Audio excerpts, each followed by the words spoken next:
party, and therefore everything will be based on focus, and the roadmap they will give us is the one which will going to guide us, and we will be will measure the performance of the government of the President William Ruto based on the roadmap he has given us, based on the priorities that he has set. All right.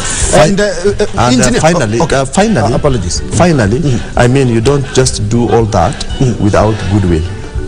So we must have a goodwill from his troops, people who really are dedicated and committed to deliver the presidential pledges, and based on the roadmap they have set, they are able to say this is what we are expected to do, and for us to help the president to deliver his pledges, we must have the goodwill and ensure that every other steps that they take is geared towards delivering what is in the manifesto and the strategic priority that has been set. Therefore, communicating that information to the public domain is also one critical thing. Otherwise, when we are in the darkness, then it gives us a question of asking a lot of what is happening, what is going on, what was he supposed to do, we don't understand what is going on, you know. And then the oppositions are loud in terms of underscoring the government's performance. If you are not able to tell them that this is what they were expected to do, and everything is at a gray area, then the opposition will going to have an upper hand in terms of poisoning the public on issues of negativity in terms of the performance of the government. All right. Engineer, looking at our country, some have argued that Kenya is always a politicking country, and our elections do not quite represent what a democracy like Kenya, being one of the biggest democracies in East and Central Africa, we are always in politics, and after every election we have to have an issue. I think the only one that we never had any petitions or any of the sharing of anything was in 2003, I think.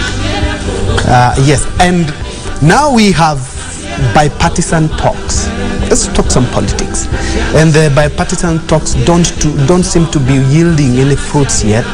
Hardline stance that have caused the two sides actually to suspend the talks indefinitely. But unfortunately, we cannot ignore politics in a free country like Kenya. I'd like you to touch on that.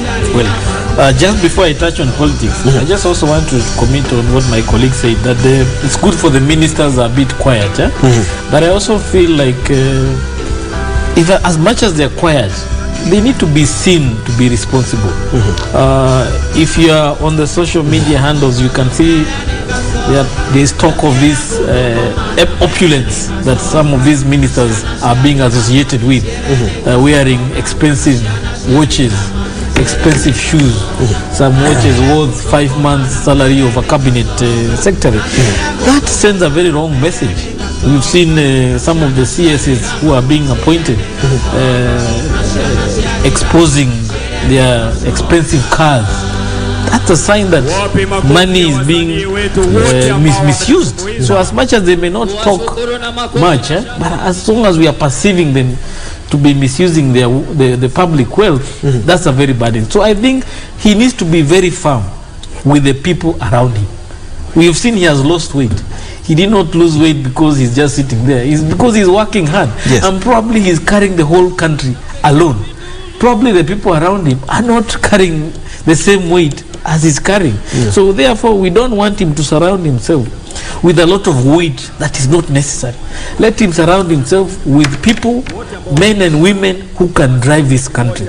Kibaki was seated in State House, but we knew the country was safe because the people he surrounded himself with, they were able to govern.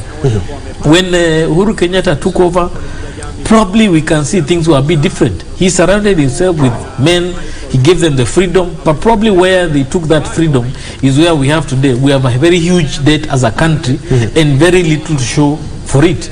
We don't want Ruto to carry the whole country on himself because he's surrounded by people around him who are not able to help him drive this country. As far as politics is concerned, I feel like our politics is still has not yet matured, because if you look at the opposition, The opposition we still have is the one that we had 30 years ago. We haven't changed in terms of the character and formation of the opposition. We still have the Orengos of this world, the Mother Karuas, the Raila Amolo Odinga. We haven't changed the character or the crop of leaders that are either in the opposition. We want to see more of young people coming up and taking leadership in terms of both in government and in the opposition, so that the conversation that is there can also be different. That's the only way we can see our democracy is moving forward. But as long as we still have the same characters over 30 years discussing politics, then that's a challenge for us. I don't feel like we're able to progress. All right. And Nelson, Yes. a recognition of heroes and heroines who fought and continue to fight for justice, equality, and a better life